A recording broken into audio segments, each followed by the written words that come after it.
আসসালামু আলাইকুম।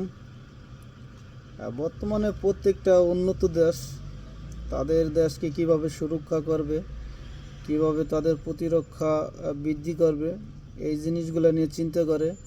আর প্রত্যেকটা রাজনীতিকের ভিন্ন মত থাকলেও তারা একটি জায়গায় সবসময় এক থাকে, সেটা হলো দেশের স্বার্থে। আর আমাদের বাংলাদেশ এমন একটা দেশ যেখানে নেতারা কোনো কিছু ত্যাগ করলে সেটার ফায়দা নেওয়ার জন্য ব্যস্ত থাকে, সেটার সুবিধা নেওয়ার চেষ্টা করে।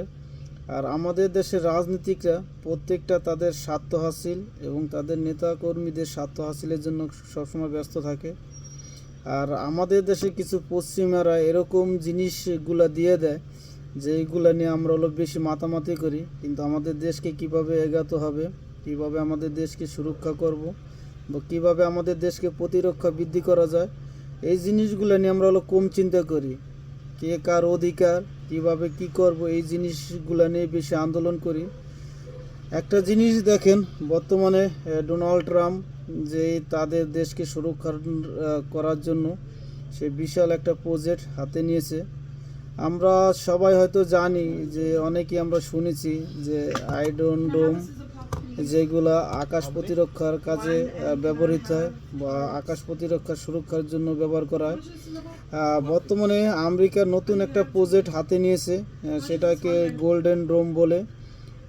এটা এরকম একটা শক্তিশালী জিনিস যেটা স্যাটেলাইটের মাধ্যমে পুরা আমেরিকাকে কন্ট্রোল করবে এবং তারা ভবিষ্যতে তৃতীয় বিশ্বযুদ্ধের ক্ষেত্রে মাথায় রেখে তারা তাদের এই প্রজেক্ট হাতে নিয়েছে।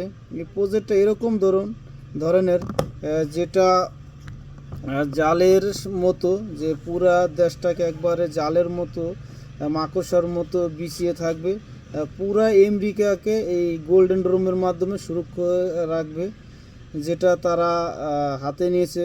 এই প্রজেক্টে প্রায় হাজার হাজার কোটি টাকা ব্যয় হবে, প্রায় 1,75,000 বিলিয়ন ডলার ব্যয় হবে। বোঝেন যে কত টাকা বাজেট হাতে নিয়েছে। আর এই কাজটি যদি ডোনাল্ড ট্রাম্প করতে পারে দেশের জন্য, এটা একটা ইতিহাস হয়ে থাকবে। আর এই ড্রোনটা এরকম একটা জিনিস যে আপনার যে কোনো ক্ষেপণাস্ত্র বা যে কোনো ড্রোনের হামলা থেকে দেশকে সুরক্ষা রাখবে। এটা জানুয়ারিতে এই বিলটা পাশ করছে ডোনাল্ড ট্রাম্প। এটা বর্তমানে যে কোনো সময় এটা কার্যক্রম শুরু হবে। আর এটাই ডোনাল্ড ট্রাম্প এটাই বলছে যে তার মাতৃভূমি রক্ষার জন্য তারা এই প্রজেক্ট হাতে নিয়েছে, যাতে বহির্বিশ্বের কোনো দেশ তাদের দেশে কোনো আক্রমণ করতে না পারে। কারণ ভবিষ্যতে চায়না, রাশিয়া যেভাবে আমেরিকার প্রতিপক্ষ হয়ে উঠছে, সেই ক্ষেত্রে তারা এই প্রজেক্ট হাতে নিয়েছে। আর আমাদের দেশের নেতাকর্মীরা কি কাকে নিয়ে দোষারোপ করবে, এই জিনিসগুলো নিয়ে বেশি মাতামাতি করে। দেশকে কিভাবে সুরক্ষা করবে এই জিনিসগুলো নিয়ে চিন্তা করে না।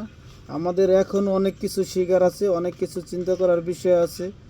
আমরা ভবিষ্যতে আমাদের দেশকে কিভাবে সুরক্ষা করব, কিভাবে আমাদের প্রতিরক্ষা বৃদ্ধি করা যায়, এই দিকে আমাদের নজর দেওয়া উচিত।